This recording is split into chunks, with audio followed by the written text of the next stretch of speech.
자기가 평생 딸로 아꼈던 아이가 사실 남의 피라고 들은 날 박진석은 숨을 제대로 쉬지도 못한 채 이혼 도장을 먼저 찾고 있었는데요. 그 말은 비서도 친구도 아닌 바로 의사 입에서 나왔습니다. 유전자 검사 결과를 들고 온 의사는 조심스럽게 말을 이었습니다.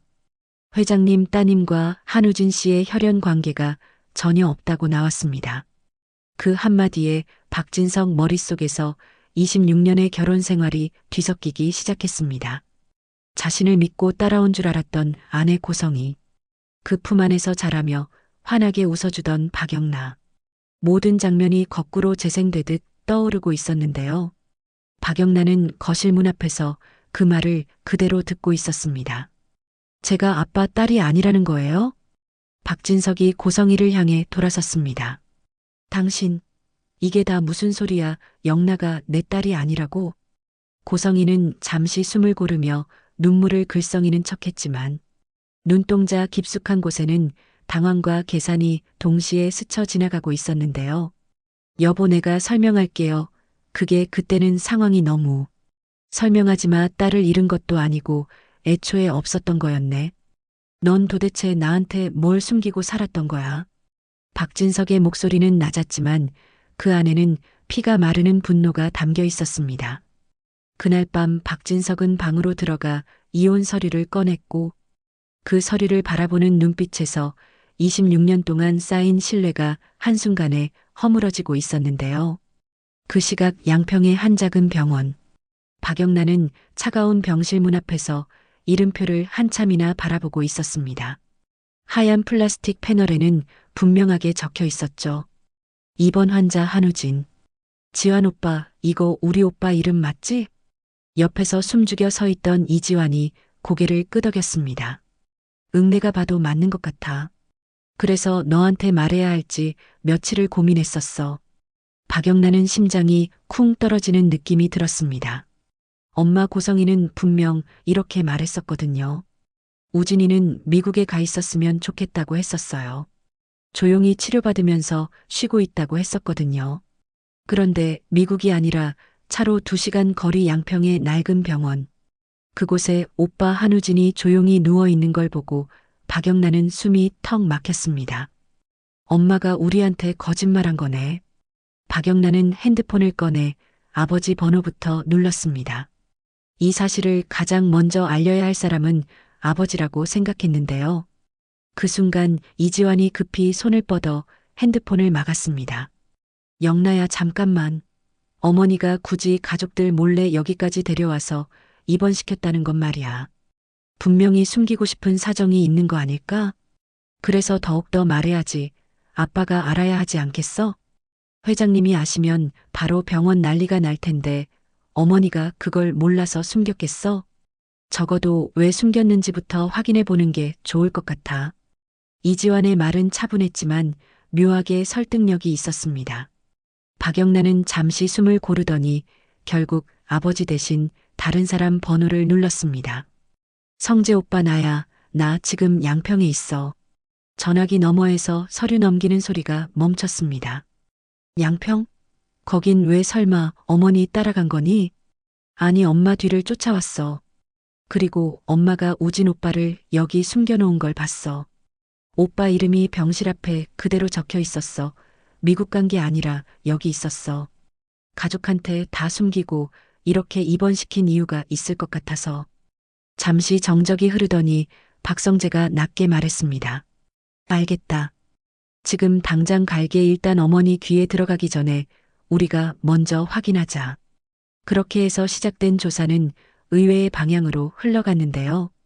박성재는 혼자 알아내기 어려운 부분을 아버지의 오랜 비서에게 부탁했습니다. 아저씨, 이번 일은 아버지께 당장 보고하지 말아주세요. 확실한 걸 알고 나서 제가 직접 말씀드릴게요. 우선 양평병원에 우리 동생 우진이가 왜 입원했는지, 그리고 어떤 수술을 준비 중인지부터 알아봐 주셔야 합니다. 비서는 잠시 고민하더니 결국 고개를 끄덕였습니다. 알겠습니다. 회장님께는 일단 보고를 보류하겠습니다. 며칠 뒤 들어온 보고는 모두의 예상보다 훨씬 무거웠습니다. 부사장님, 한우진 씨 상태가 심각합니다. 간 이식이 필요해서 대기 중이라고 합니다. 이미 기증자 후보가 정해져 있고 적합 검사까지 마쳤다고 하네요. 기증자요? 가족입니까? 쌍둥이셨다고 합니다. 한쪽은 어릴 때 보육원에 맡겨졌다가 최근 DNA 검사로 부모가 확인된 상태라고 하네요. 그쪽에서 간 이식을 승낙했다고 병원 쪽에 기록이 있습니다. 이름이 원래는 한유라였다는데 지금은 개명해서 지은호라고 되어 있습니다. 그 이름이 나오는 순간 박성재는 손에서 서류를 떨어뜨릴 뻔했는데요. 은호요? 제가 아는 그 친구 맞습니까? 비서는 고개를 끄덕였습니다. 그럴 가능성이 상당히 높습니다.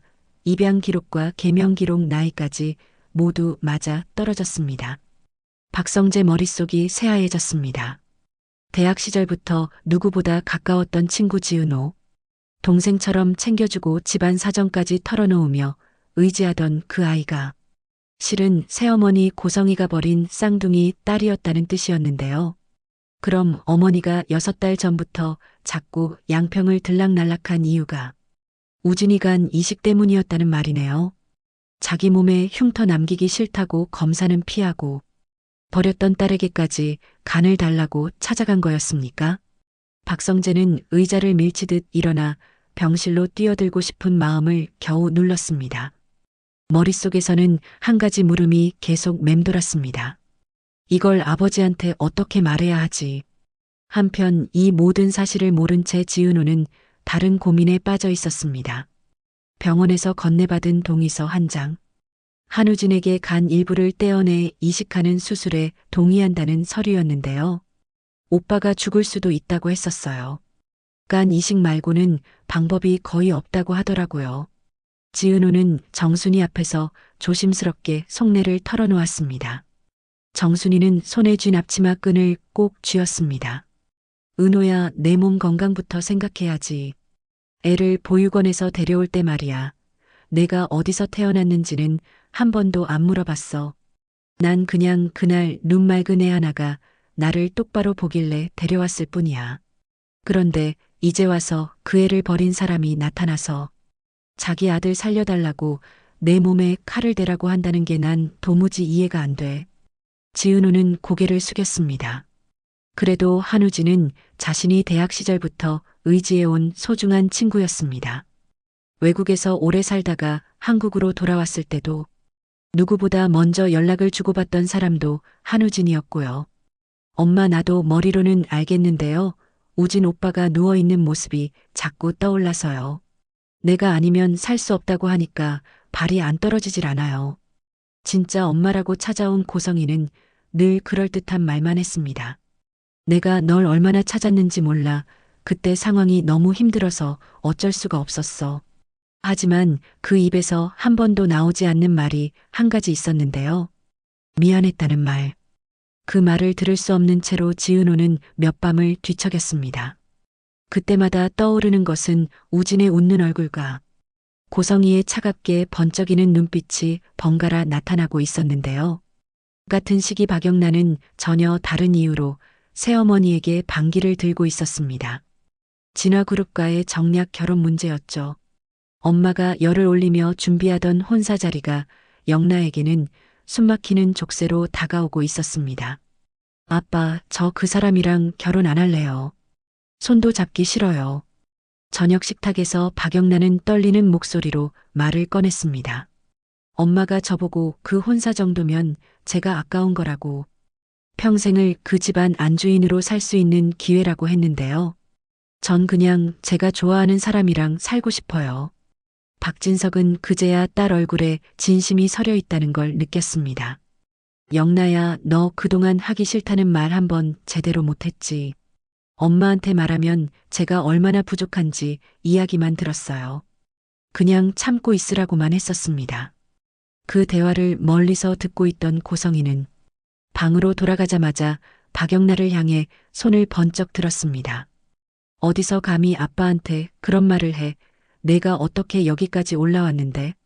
내가 너한테 쏟아부은 시간과 돈이 얼만데 혼자서 내 감정 타령을 해. 엄마 저 사람 좋아하지도 않아요. 좋아하게 만들면 되죠. 내가 똑똑했으면 벌써 잡았을 거야. 내가 과외선생 붙여서 매너부터 말투까지 다 가르쳐 줬는데도 진화그룹 안주인 자리 한번 제대로 못 잡아? 고성의 눈에 자식은 늘 투자처에 가까웠습니다. 박영란은 자신이 사랑하는 사람 이지환이라는 운전기사를 떠올리며 눈을 감았는데요. 그냥 그 오빠랑 있을 때만 제가 숨 쉬는 것 같았어요. 밖에서는 다들 회장님 따님이라고 부르는데 그 사람 앞에서만 저는 그냥 영나였거든요. 결국 고성이는 이지환을 하루아침에 잘라버렸습니다. 그 운전기사 당장 내보내세요. 쓸데없는 꿈꾸게 만드는 사람이에요. 그날 이후 박영란은 방에서 밥도 제대로 먹지 않고 누워 있었습니다. 자연스럽게 엄마에게 순종하던 딸이 깨져버린 거죠. 그리고 바로 그때 양평병원 이야기가 터져나왔습니다. 박성재는 병원에서 돌아오는 길에 박영란을 차에 태우고 지은호 이야기를 처음으로 들려주었습니다. 영나야, 너한테 해야 할 이야기가 있다. 우진이는 간 이식이 필요하고 지금 기증자로 잡힌 사람이 지은호야. 그 지은호가 사실은 어머니가 어릴 때 버린 쌍둥이 딸이래. 뭐라고? 그럼 엄마는 아들을 살리려고 예전에 버렸던 딸 찾아가서 또 이용하려고 한 거야? 영나 목소리에는 공포와 분노가 뒤섞여 있었습니다. 우린 그래도 우진이부터 살리고 봐야 한다. 가능하면 우리가 먼저 검사를 해보자. 지은호한테 간 내놓으라는 소리를 어머니 입으로 듣게 하는 건 그건 사람이 할 짓이 아닌 것 같아. 형제 둘은 조용히 검사에 응했습니다. 하지만 결과는 냉정했는데요. 두 분 모두 간 이식에는 부적합이십니다. 혈액형도 맞지 않고 조직 적합도도 너무 떨어집니다. 그 말과 함께 의사는 덧붙였습니다.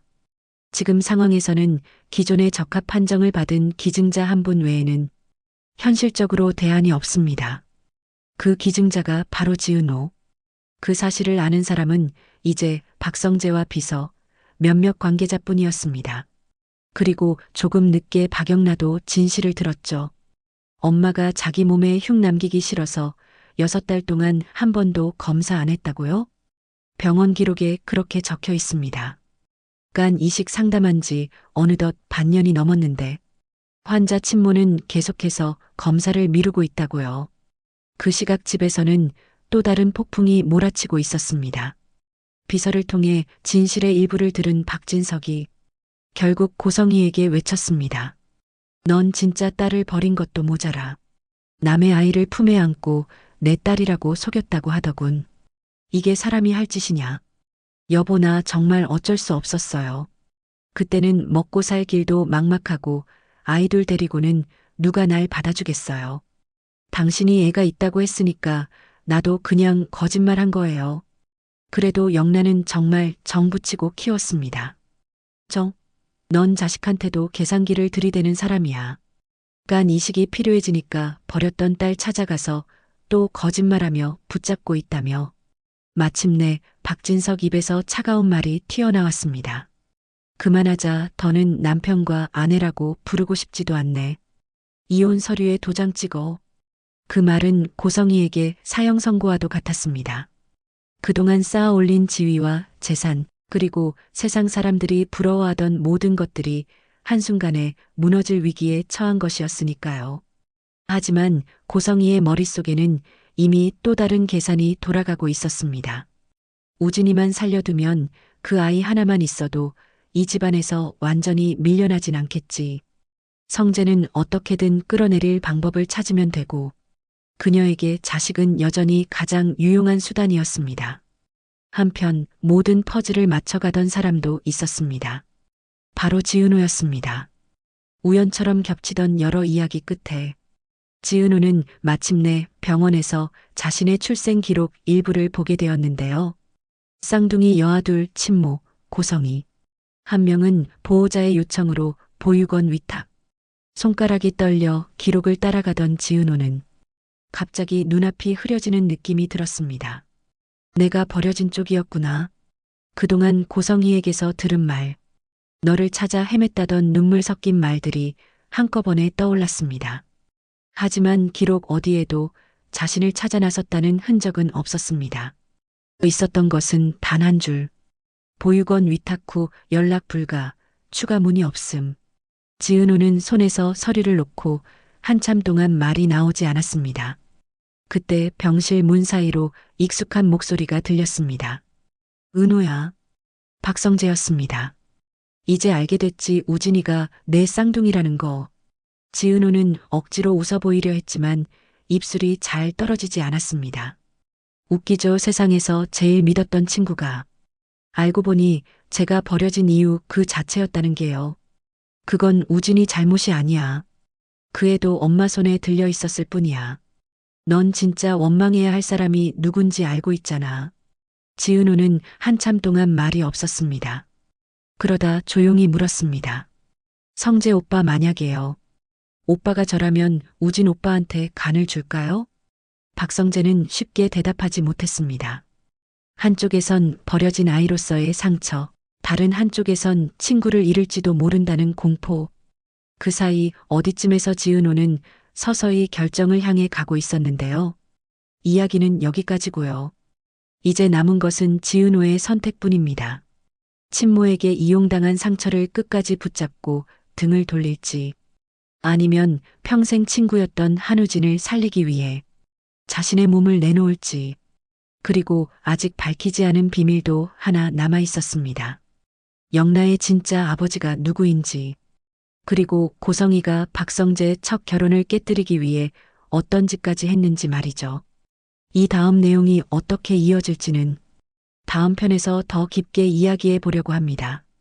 구독과 좋아요는 다음 영상을 제작하는데 큰 원동력이 됩니다. 시청해 주셔서 감사합니다.